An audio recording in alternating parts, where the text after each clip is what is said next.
Qui sommes-nous précisément? Quelle est cette ONG? Qu'est-ce qu'on fait précisément? Est-ce qu'il y a que des bénévoles, des professionnels? Est-ce qu'il y a des professionnels et des bénévoles? Où, à quel endroit? Est-ce que l'action qu'on mène de sauver des vies en Méditerranée, est-ce qu'elle est légale ou pas? Est-ce que l'action qu'on mène favorise les mouvements migratoires ou pas? On va essayer de répondre donc, à ces différentes questions ce soir dans un échange, à la fois dans un échange donc, avec Martine, avec Olivier et avec moi-même Antoine. On dira précisément au moment où on aborde les sujets qui nous sommes et ce qu'on fait, puisqu'on ne fait pas forcément la même chose. Et en même temps, on émaillera avec un certain nombre de vidéos très très courtes, qui durent 2-3 minutes à chaque fois, pas plus. Donc on constate que c'est bien en Méditerranée centrale qu'ont lieu la plupart des naufrages.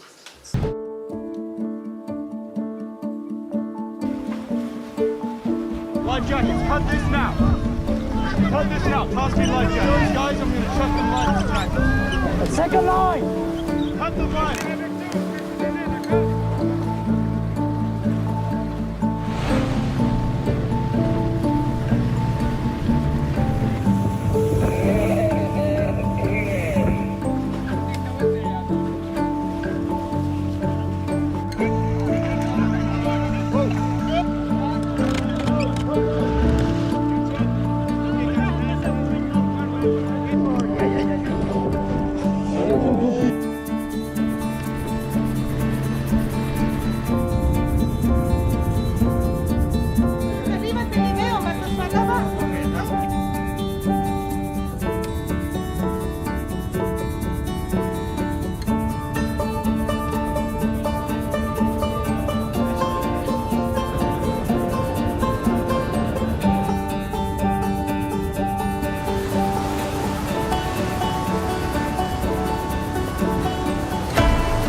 Vous l'avez vu dans la vidéo, SOS Méditerranée, son action, c'est 3 missions: sauver, protéger, témoigner. Le lieu sûr, aujourd'hui, on considère que même si la Libye répondait lors d'une coordination d'un secours, on n'accepterait pas de débarquer les rescapés en Libye, parce qu'on sait qu'ils ne sont pas dans un lieu sûr. La loi maritime impose à tout bateau de sauver une embarcation en danger. On n'est pas dans une période favorable à l'humanisme et au respect des personnes. Le sauvetage devient de plus en plus difficile. Pendant les années qui précédaient le décapement de Lampedusa, la plupart du temps, on débarquait à Lampedusa, donc la petite île qui est assez proche et qui permettait donc débarquer les gens en Italie et après de repartir sur zone. Et là, le gouvernement italien, les gardes-côtes, vont désigner des ports, Ravenne, Gênes, donc tout au nord, côté Adriatique ou côté Méditerranée, donc des ports très lointains qui vont accroître le nombre de jours où on ne pourra pas être présent, évidemment sur zone, pour pouvoir sauver des vies. Vous avez certainement entendu parler de la fusillade qui a eu lieu cet été, c'est-à-dire que les gardes-côtes libyens non seulement ne font pas leur travail de garde-côtes, mais actuellement il y a des problèmes, c'est qu'ils tirent sur les bateaux. Alors il y a eu l'Ocean Viking, mais il y a très peu de temps, il y a eu... Sea-Watch. Sea-Watch, Ouais, qui a été des Allemands. aussi avec même des blessés, hein, tu disais un jeune. Oui, un alors, jeune homme. Sea-Watch, c'est comme nous, et après, les Libyens ont attaqué des bateaux qui étaient en détresse. Et il y a Ils tirent dessus maintenant. Hein. un gamin de 15 ans qui est tombé dans le coma, etc., suite à des échanges de balles, quoi. Donc, et ça, c'est un fait nouveau. Donc en fait, c'est vraiment une violence qui s'accentue. Et s'il n'y a pas on va dire de réponse, qu'est-ce qui empêchera les Libyens de continuer à faire ça s'il ne se passe rien, quoi. Et dans un contexte où les gardes-côtes libyens sont financés par l'Union européenne. Le trafic qu'il y a sur mer, il y a exactement le même trafic sur terre, quoi. C'est la mafia totale et générale. Et le trafic, cette mafia sur terre, c'est une info que j'avais, c'était plus rémunérateur que le trafic de drogue, quoi. Donc, Les bénévoles à SOS Méditerranée, bien sûr, on ne participe pas à la vie du bateau. Mais il n'y a que des salariés qui sont sur le bateau. Et nous, en tant que bénévoles à SOS Méditerranée, on a deux grandes missions. C'est ce qu'on appelle l'événementiel. Donc on intervient sur des concerts, festivals, les gens qui nous invitent. Ou alors de faire ce qu'on appelle la sensibilisation scolaire. C'est-à-dire que des professeurs font appel à nous pour venir transmettre l'information, ce que fait SOS Méditerranée. Alors ça, on le fait sur différents niveaux scolaires. On peut le faire en primaire, en secondaire. Souvent, c'est autour de la classe de 4e, parce que les professeurs utilisent le fait que dans le programme, il y a l'émigration pour nous faire intervenir.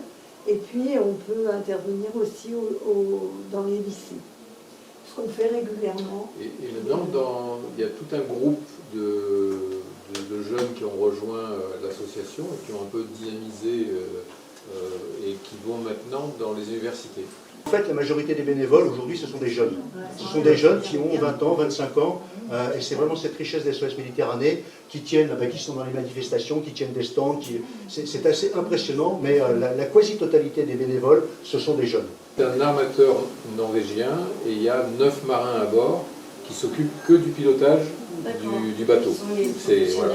Et après, il y a 30 personnes supplémentaires, donc une équipe qu'on a vu un petit peu Le dans les repérage, films. on les a vus avec les Donc visuels, repérage, la coordination, aller sur les bateaux. Alors non, c'est d'abord il y a une équipe d'intervention pour aller vers les bateaux et les récupérer.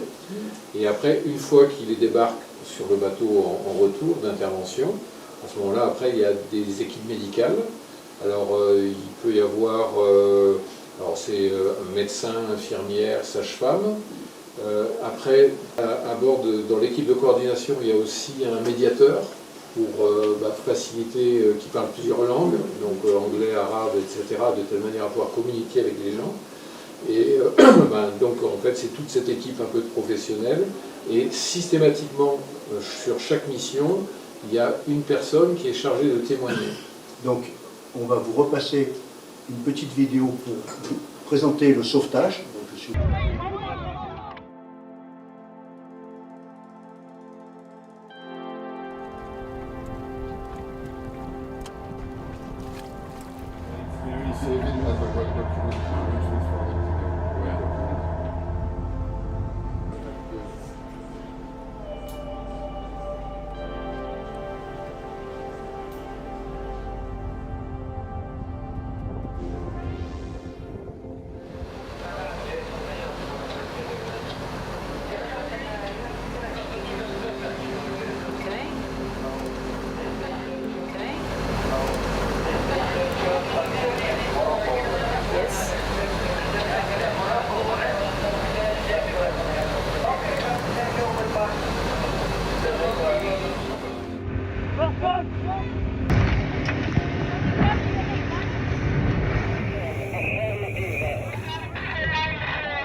Frotte bien,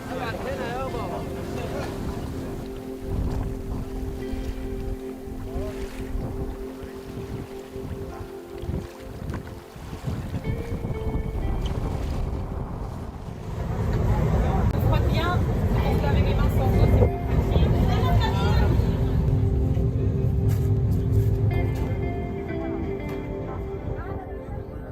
plus pratique.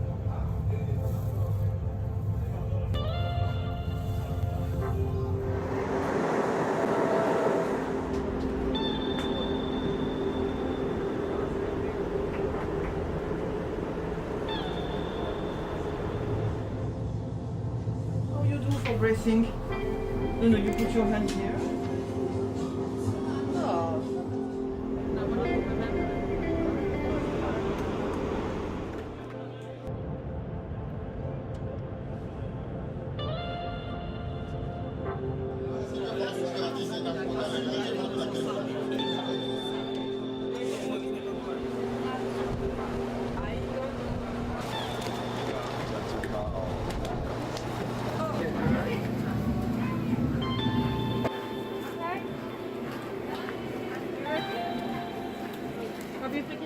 Grosso modo, les 24 000 euros par jour pour intervenir en Méditerranée, c'est un budget de 14 millions à peu près dans l'année pour affréter l'Ocean Viking et pour donc payer les salariés qui sont sur le bateau. Sur les ressources, parce que la question qui était posée, donc sur 14 millions, vous constatez qu'il n'y a pas un argent donc, de l'État et 90%, enfin 91%, c'est de l'argent qui vient de personnes privées.